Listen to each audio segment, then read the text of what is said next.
Welcome back to More Cake Yes Mom Badass Edible Art.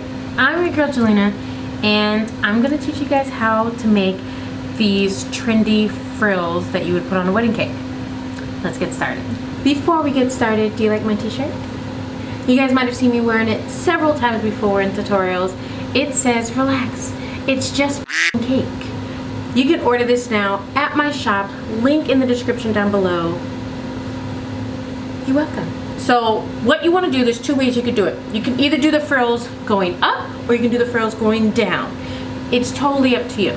If you want to do the frills going up, you want to start at the top and work yourself down. If you want to do the frills going down, then you want to start at the top going down. Nope, at the bottom going up. Hello. It's really simple. You just have to figure out which way you want your frills to go. I have 3 shades of my peach creamy kind of fondant there. I'm saying peach creamy because I really don't know what color I should be calling this. It's either a coral or like a peachy creamy, whatever. So I have 3 shades of that so I can have an ombre effect. Now what I have here, I have a bunch of stacked foams. You can get these at craft stores. I've linked some down below in the description. Here's some foams. I've just piled them on top of each other. I have also my rolling pin. It's a tiny one. I don't need a giant one. And I have an X-Acto knife with a sharp blade. Anyone will do. So I want to start my ombre effect being lighter and getting darker going down. You can do it any order that you want to have this ombre. You can do darker going lighter, lighter going darker. So I need to start with the lighter. Now I want to roll this out as thin as I can possibly get it without it tearing.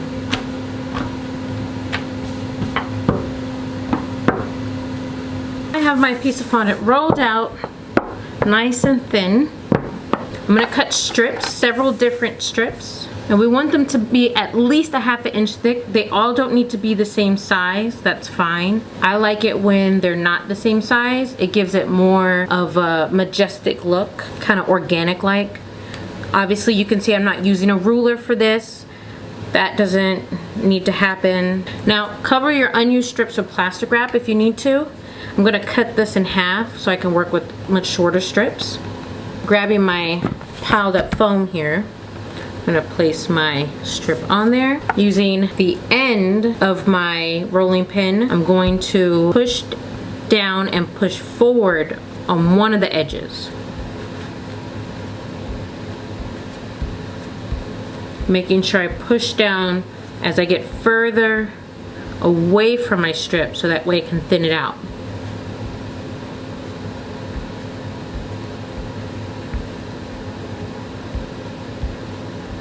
Right? You want the thicker part to be one side. So this is a thicker part and then the ends get all frilled up. See how thin that's starting to look? I'm going to set this to the side, covered in plastic wrap, and then grab another one. Now I'm going to do this with the rest of the strips that I cut out so I can prep them already, and then we're going to place them on the cake.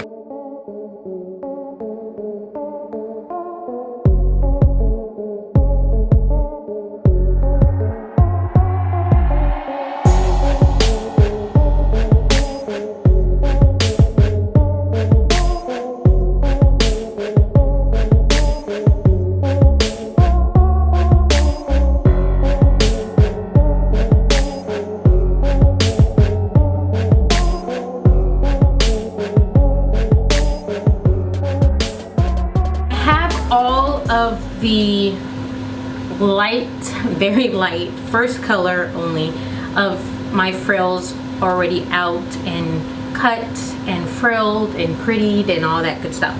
Now you want to make sure that your cake is already covered in fondant.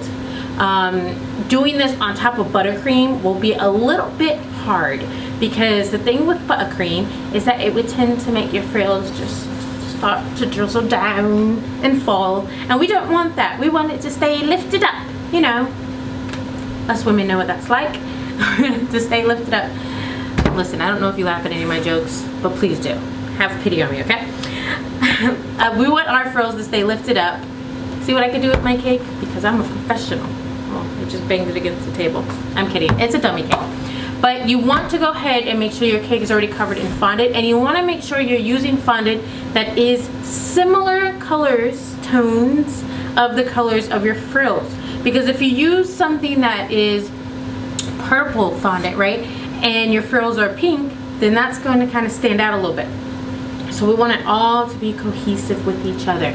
So I just went ahead and covered this with that medium tone of the peach. What you want to have some water to the side and a paintbrush, in which I don't have. So there you go.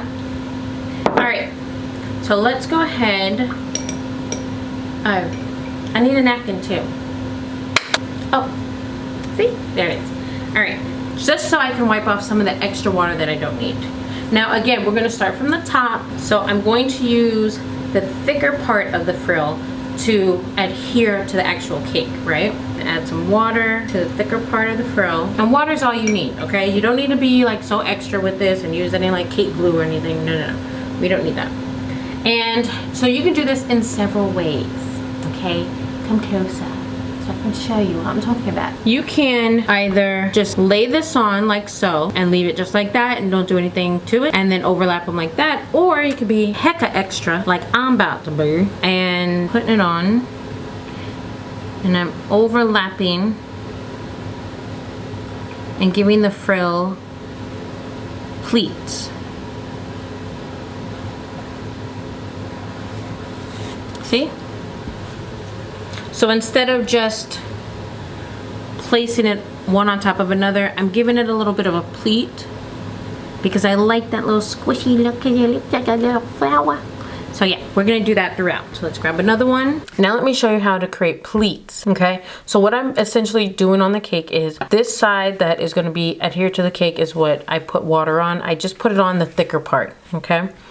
And then at the same time as I'm up against the cake, so I'll do it as if I'm doing the cake. So this blue part will be my cake. I have one part down and I fold over, and then I pinch down here where I folded over at the bottom. I fold over again, I pinch down here, and I just continuously fold.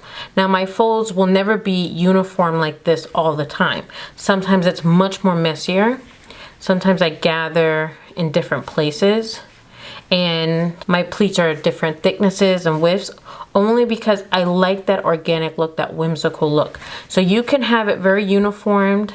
Now when you go to adhere to the cake, so say that's my first frill, when I go to put the second frill on, I want to make sure the second frill isn't overlapping directly on top. You want it to overlap, but a little bit more down. Okay, you want to cover up the seam of the first one, the seam meaning the bottom part, and then begin to overlap like so. So that way this frizz and frill up here is what's covering the seam part from the bottom or previous strip.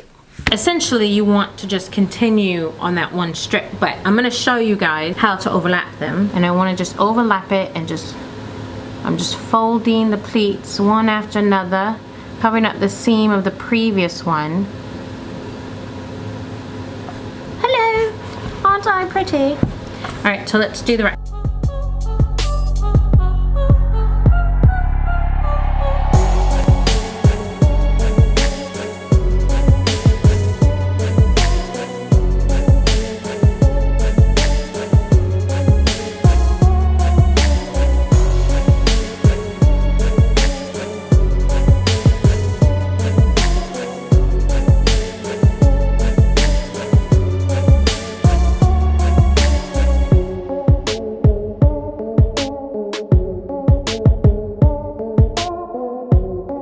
Isn't she looking cute? Isn't she looking so cute?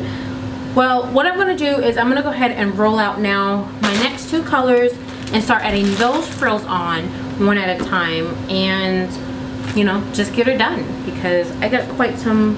I have to go pretty far down. She's looking cute. I'm excited for her. All right, let me just go ahead and knock this out. Bye.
you, God.